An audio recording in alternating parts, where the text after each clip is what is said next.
आप श्रवण कर रहे हैं 23वें तीर्थंकर चिंतामणि पुरुषादानीय भगवान पार्श्वनाथ का कालजयी स्तोत्र व सद्घरी स्तोत्र की परिचर्चा।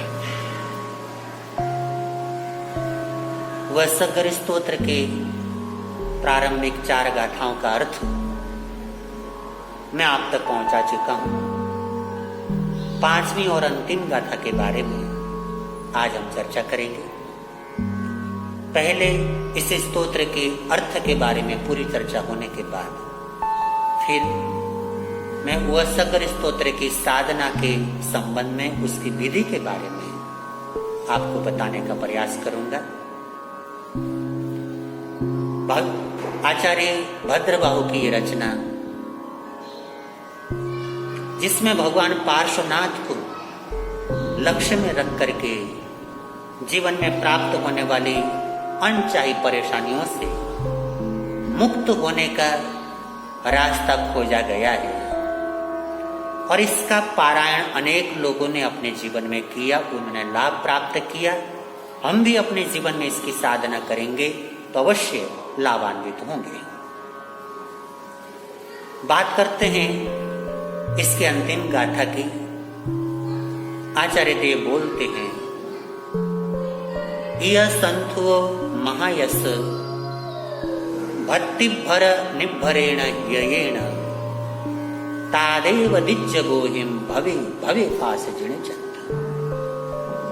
इसका अर्थ है, हे महायशस्वी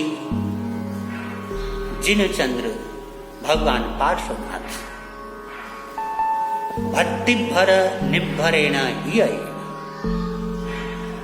भक्ति से भरे हुए, शब्दों पर गौर कीजिएगा, भक्ति से परिपूर्ण लबालब भरे हुए और भक्ति भर, भक्ति पर ही जो निर्भर है।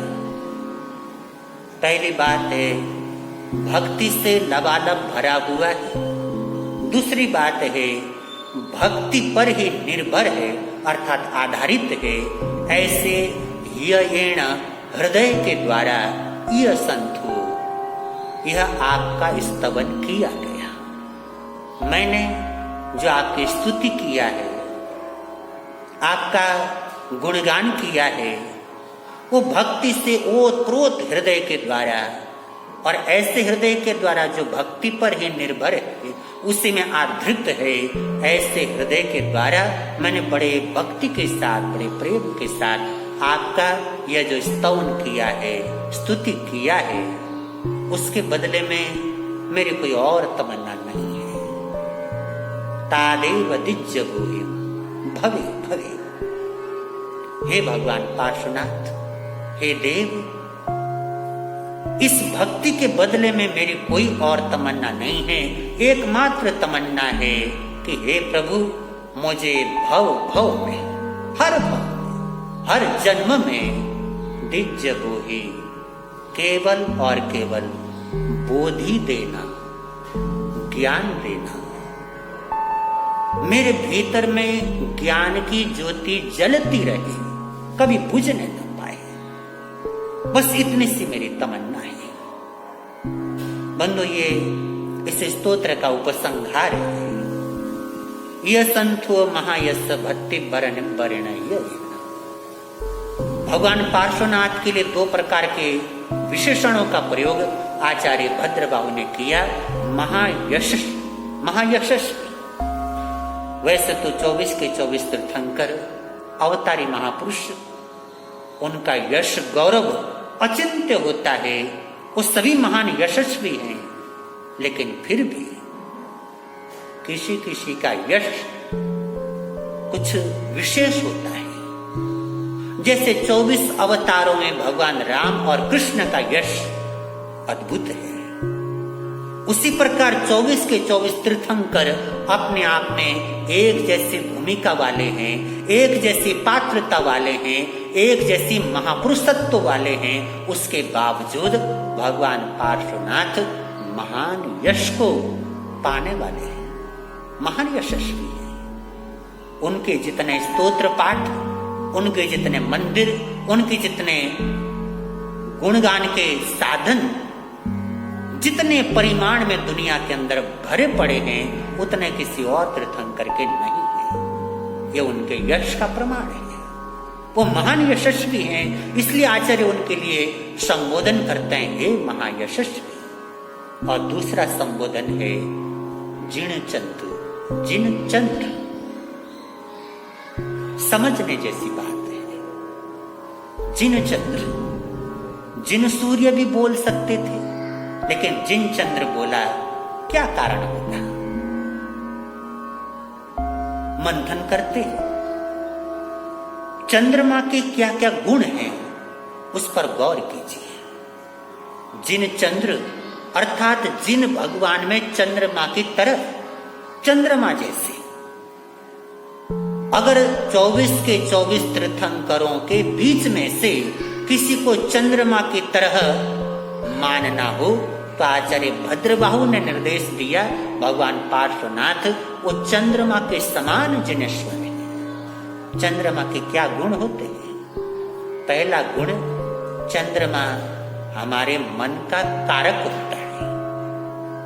अगर कुंडली में चंद्रमा अच्छा है तो आपका मन अच्छा हो जाएगा। कुंडली में चंद्रमा खराब है तो आपका मन खराब हो जाएगा। इसी बात को दूसरे ढंग से उलट करके कहें, अगर आपका मन खराब रहता है तो आपकी कुंडली में चंद्रमा खराब हो जाएगा। आपका मन अच्छा होता है तो कुंडली में चंद्रमा अच्छा हो जाएगा।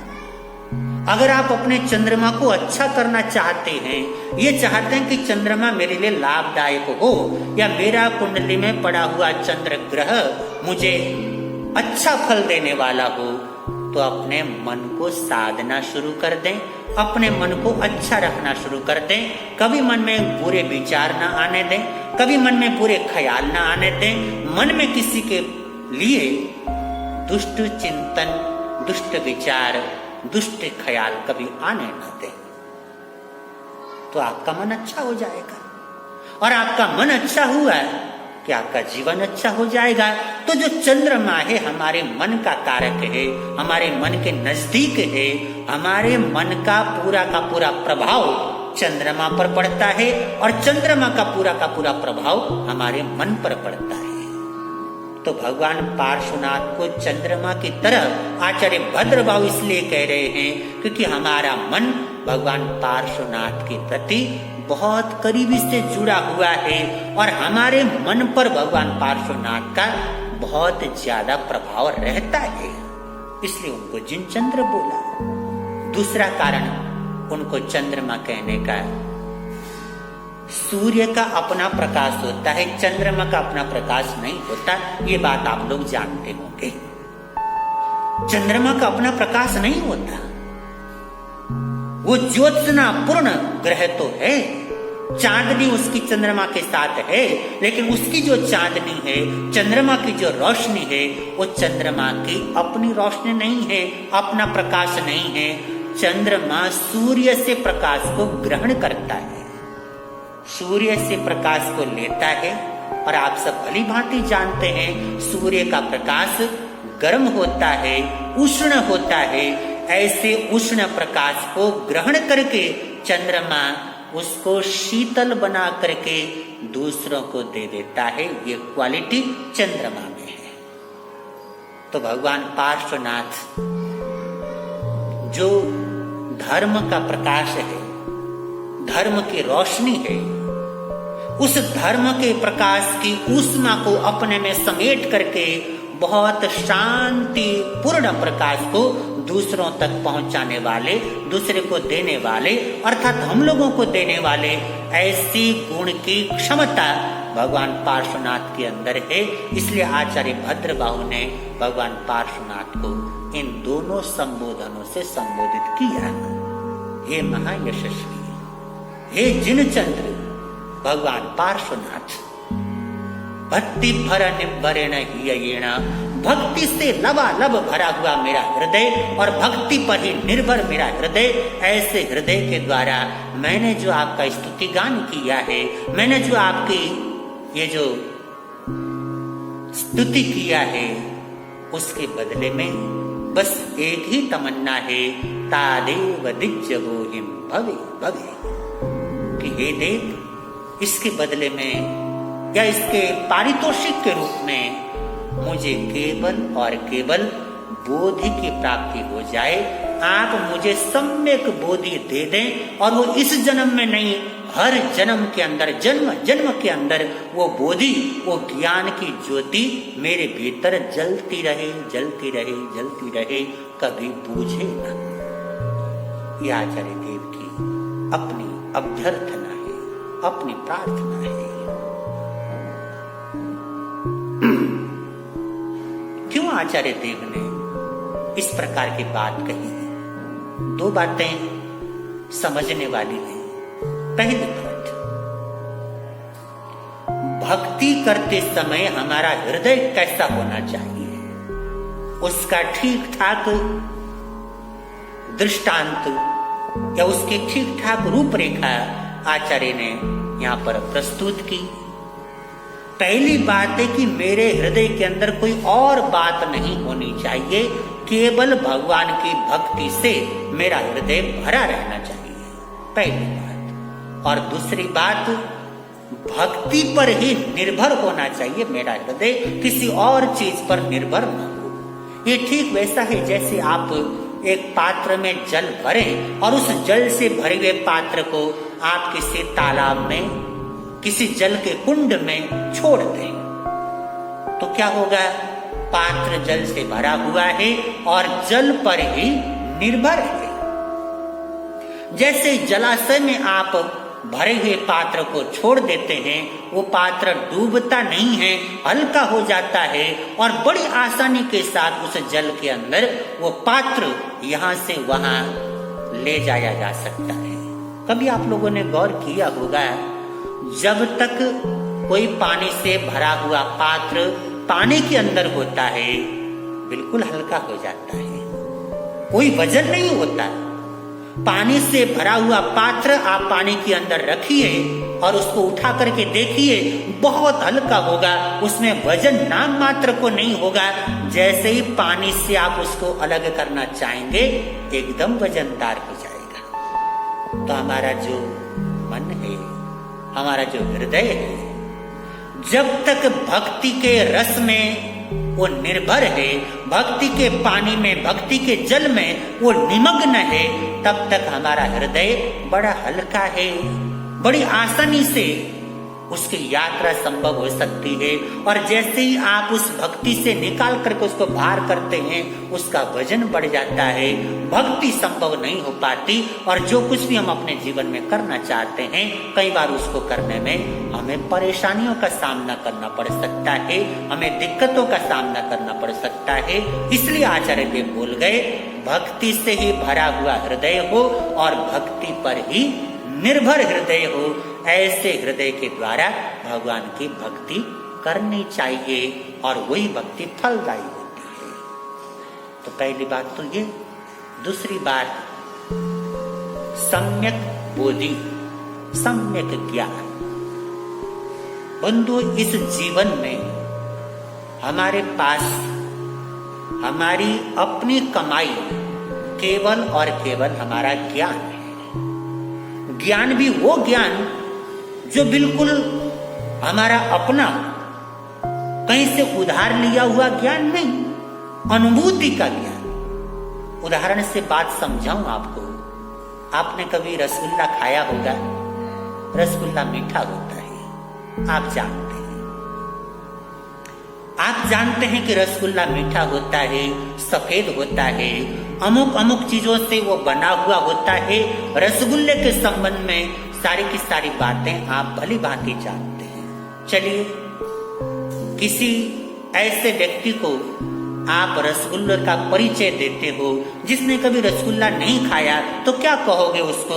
वह रसगुल्ला सफेद होता है, रस भरा होता है, दूध से बना होता है और ऐसे ऐसे उसका निर्माण होता है।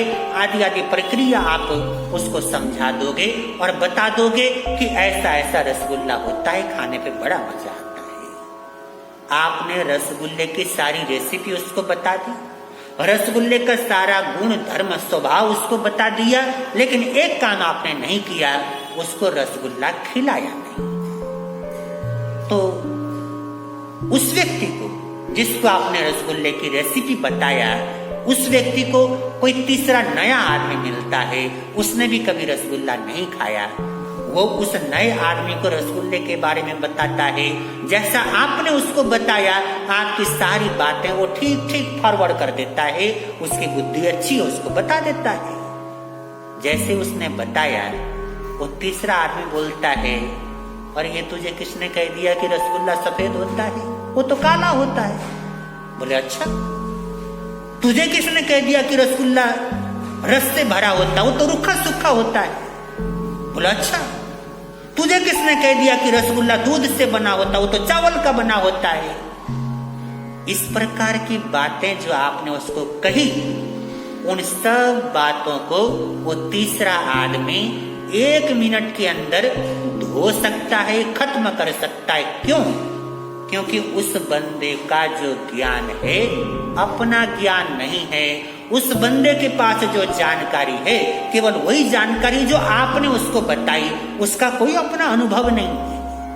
अब आप वो सारी बातें उसको न बताएं, केवल रसगुल्ला खरीदें, उसके मुंह में डाल दें और उसको बता दें ऐसा रसगुल्ला होता है। बताइए, चाहे कोई आदमी कितना ही उसको कहे कि रसगुल्ला काला होता है, कि रसगुल्ला कड़वा होता है, कि रसगुल्ला ऐसा होता, वो मानेगा? नहीं मान सकता।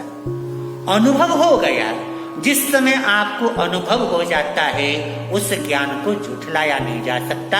और जब तक आपको अनुभव न हो जाए, तब तक बड़े से बड़े ज्ञान को भी झुठलाया जा सकता है।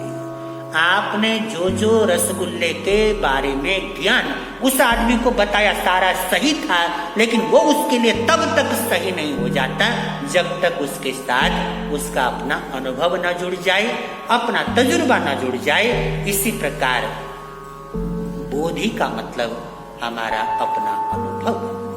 भगवान ने जो कहा वो हमारा अनुभव हो जाए। भगवान ने रास्ता दिखाया, उस रास्ते पर हम चलें और अपने अनुभव को पुष्ट करें। जैसे नक्शे के अंदर आप रास्ता देख करके जंगल में जाते हो, रास्ता तय करते हो, तो जो जो चीजें वहां पर आपको मिलती हैं, उन सब चीजों का उल्लेख नक्शे में नहीं होता है। नक्शे में मोटी मोटी चीजें आपको मिलेंगी, लेकिन अनुभव तब होगा जब आप स्वयं उस रास्ते से गुजरोगे। इसी प्रकार जब तक मैं भक्ति का स्वयं अनुभव न कर लूं, तब तक मेरे जीवन में ये बोध की ज्योति, ज्ञान की ज्योति जल नहीं सकती। इसलिए आचार्य देव बोलते हैं, मेरे जीवन में ज्ञान की ज्योति जलती रहे, हर जन्म में जलती रहे। मेरा जन्म बदल जाए, लेकिन मेरी ज्ञान की ज्योति कभी न बदले, वो लगातार जलती रहे। ज्ञान की ज्योति जलती रहेगी, अंधेरे के अंदर भी मुझे रास्ता मिल जाएगा। अगर मेरे पास प्रकाश है, टॉर्च है, तो कोई भी अंधेरा मेरा कुछ नहीं बिगाड़ सकता। उस प्रकाश में अपना रास्ता टटोल लूंगा, आगे बढ़ जाऊंगा। अगर मेरे पास प्रकाश नहीं है, तो कोई भी रास्ता मेरे लिए सुगम नहीं होगा। इसलिए आचार्य देव ने भगवान पार्श्वनाथ को निमित्त बना करके ये बहुत प्यारा स्तोत्र उसकी रचना की। पूरे श्रवण संघ पर आए हुए संकट को उन्होंने इस स्तोत्र के द्वारा निर्मूल कर दिया। और उसके बाद अनेक लोगों ने इस स्तोत्र का पारायण किया, इसका जाप किया, और इससे न केवल अपने संकटों से निजात पाया, अपितु भगवान की भक्ति को करने का एक बहुत प्यारा अनुभव भी उन्होंने अपने जीवन में हासिल किया है। ऐसा परम पवित्र स्तोत्र आप तक उसका अर्थ पहुंचाने का मैंने प्रयास किया है। इस अर्थ को बार बार मनन करें, बार बार सुने, और सुन करके अपने जीवन को भक्ति से ओतप्रोत हो जाने दें। और ये जो वचन है कि हमारे अंतर भाव से, अंतर जगत से निकलने वाले वचन बन जाएं। यह संतो महायस भक्ति भरन भरेण तादेव दिज्जगोहि भवे भवे पास जिनचंद्र। हे भगवान पार्श्वनाथ, हे जिनचंद्र भगवान पार्श्वनाथ, हर जन्म के अंदर मुझे बोधि की प्राप्ति हो, सम्यक ज्ञान मुझे प्राप्त होता रहे, मेरे भीतर में जलता रहे। ऐसी विनती, ऐसी प्रार्थना आपके चरणों में बार बार लगातार अपने जीवन में करता हूं। ये बात हुई स्तोत्र की। अब बात करते हैं इसका पारायण कैसे करना चाहिए। हमारे जीवन में किसी प्रकार का संकट आ सकता है। जीवन, मैंने पहले ही कहा, संकटों से भरा हुआ हमारे जीवन का रास्ता है। कभी भी हमारे जीवन में संकटों का आक्रमण हो सकता है। ऐसे अपने जीवन में आने वाले अवांछनीय संकटों से अपने जीवन को हम सुरक्षित कैसे करें, उस भावना को लेकर के इस स्तोत्र का पारायण किया जाता है। तो सबसे पहली बात, 27 दिन का अनुष्ठान इस स्तोत्र के लिए किया जाता है। 27 दिन का चयन आप कर लेंगे और 27 दिन की साधना प्रतिदिन शाम के समय, या तो सूर्यास्त के समय वो समय चुन लें, और अगर सूर्यास्त के समय आप नहीं कर पाते तो रात्रि को 8:30 बजे के बाद का समय आप चुन लें। 8:30 बजे से लेकर के 12 बजे के बीच में कभी भी कोई भी समय आप चुन सकते हैं और उसी समय में प्रतिदिन इस अनुष्ठान को संपन्न करें। तीसरी बात, इस अनुष्ठान को करने के लिए शुरुआत कब करनी चाहिए, तो मैं आपको बता दूं, प्रत्येक पक्ष की, चाहे वो कृष्ण पक्ष हो या शुक्ल पक्ष हो। शुक्ल पक्ष हो तो ज्यादा अच्छा है, लेकिन इनमें कोई फर्क नहीं पड़ता ज्यादा। चाहे कृष्ण पक्ष को आप शुरू करें या शुक्ल पक्ष को आप शुरू करें, हमेशा दशमी तिथि को इसका पारायण शुरू करना चाहिए। और किसी वजह से आप दशमी तिथि को न कर पाए तो एकादशी को इसका पारायण प्रारंभ करें। दोनों पक्षों में से शुक्ल पक्ष हो तो ज्यादा अच्छा है, वरना किसी भी पक्ष में आप शुरू कर सकते हैं। 27 दिन तक 27 बार इस स्तोत्र का पारायण करना है, 27 बार। और इसको पारायण करने का तरीका है, आप शुद्ध वस्त्र धारण करें, शुद्ध आसन ले लें, एक चौकी लगाएं, चौकी के ऊपर भगवान पार्श्वनाथ की मूर्ति या तस्वीर को रखें और वहां पर अगर आपकी श्रद्धा हो आप दीपक जला सकते हैं, कुछ नैवेद्य प्रसाद रख सकते हैं और कुछ लौंग फूल के रूप में वहां पर अर्पित कर सकते हैं और कुछ अपनी श्रद्धा के अनुसार आप दक्षिणा वहां पर समर्पित कर सकते हैं। धूप बत्ती आदि आदि वो आप अपनी अपनी श्रद्धा के अनुसार वहां पर कर सकते हैं। ऐसे भगवान पार्श्वनाथ का प्यारा सा एक दरबार सजा करके नीचे जमीन पर आसन बिछाएं। आसन ऊन का होना चाहिए, ऊन का आसन बिछाइए और थोड़ा सा जल वहां पर रख लीजिए। उस जल को अपने हाथ में लेकर के अपने हाथों को क्लीन कर लीजिए, भगवान पार्श्वनाथ को नमन कर लीजिए। 3 बार भगवान पार्श्वनाथ को प्रणाम करने के बाद उस आसन में बैठ जाइए और बैठने के बाद आपको इस मंत्र का पारायण करना है। कैसे करना है, तो सबसे पहले भगवान पार्श्वनाथ का जयकारा लगाएंगे 3 बार। भगवान पार्श्वनाथ की जय, ऐसे 3 बार भगवान पार्श्वनाथ का जयकारा लगाएं। उसके बाद इस स्तोत्र का जो बीज मंत्र, जिसकी चर्चा मैं पहले की वीडियो में कर चुका हूं, बीज मंत्र की एक माला कर लें। ओम ह्रीं श्रीं अर्हं नम्यूण पास विसहर वसह जिण फुलिंग ह्रीं श्रीं नमः। यह बीज मंत्र है, इसकी एक माला कर लें और एक माला करने के बाद श्री भद्रबाहु स्वामी प्रसादात एष योगः फलतु, इस वाक्य को 3 बार उच्चारित करें और उच्चारित करने के बाद एक बार नमकार मंत्र पढ़ें, फिर वह सग्गर स्तोत्र पढ़ें, फिर नमकार मंत्र पढ़ें, फिर वह सग्गर स्तोत्र पढ़ें, फिर नमकार मंत्र पढ़ें, फिर वह सग्गर स्तोत्र पढ़ें। ऐसे बीच बीच में नमकार मंत्र पढ़ते जाएं और वह सग्गर स्तोत्र पढ़ते जाएं। तो 27 बार नमकार मंत्र का आप पारायण कर लेंगे, 27 बार वह सग्गर स्तोत्र का पारायण कर लेंगे। जब ये 27 बार का जाप संपन्न हो जाए तब भगवान पार्श्वनाथ की स्तुति, उनकी आरती वो आप गा सकते हैं। तुमसे लागी लगन भजन गा सकते हैं या भगवान पार्श्वनाथ की आरती है उसको गा सकते हैं। गाने के बाद पुनः 3 बार भगवान को प्रणाम कर लें और ये क्रम लगातार 27 दिन तक आपको करना है। 27 दिन तक शुद्धि का पूरा ध्यान रखें, किसी प्रकार की त्रुटि न होने पाए इस बात का ध्यान रखें। और जिस समय आपके 27 दिन पूरे हो जाए तो 27वें दिन अर्थात 26 दिन पूरे होने के बाद 27वें दिन इसका उद्यापन करना होता है। और उद्यापन में आपको 27 सुहागिन महिलाओं को निमंत्रित करना है और उन 27 महिलाओं के द्वारा 27 बार एक ही आसन पर बैठकर इसका पारायण जैसे पिछले 26 दिनों में आपने किया उसी प्रकार संपन्न करवाएंगे। संपन्न करवाने के बाद उन 27 महिलाओं को जो आपने बुलाया है उनको आप अपने हिसाब से प्रसाद दें, और कोई उपहार आप देना चाहते हैं तो उपहार दे सकते हैं। इस प्रकार से भगवान पार्श्वनाथ का गुण कीर्तन करते हुए 27 दिन का अनुष्ठान आप अपने जीवन में संपन्न कर लें। बड़े से बड़ा संकट इससे टल जाता है। लोगों ने अचिंत्य लाभ इसका प्राप्त किया है। आप भी ऐसा लाभ प्राप्त करें। भगवान की कृपा आपके ऊपर सदा सर्वदा बनी रहे। ऐसी मंगल कामनाओं के साथ ये कुछ परिचय आप तक पहुंचाने का मैंने प्रयास किया है। मैं इसमें कितना सफल हुआ हूँ वो आप लोग अपने अपने सुझाव देकर, अपने अपने कमेंट्स देकर जरूर बताएंगे। मेरे इन शब्दों को बड़े प्रेम से आप सबने सुना, उसके लिए कृतज्ञ हूँ।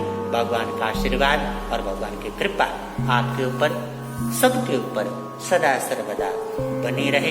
हम सब अपने जीवन का कल्याण साधें और भगवान का नाम स्मरण करते हुए अपने जीवन को भी स्वयं भगवान को बनाने का यत्न करते हुए भगवान के पथ पर अग्रसर होते रहें। सबका कल्याण हो, सबका मंगल हो। जय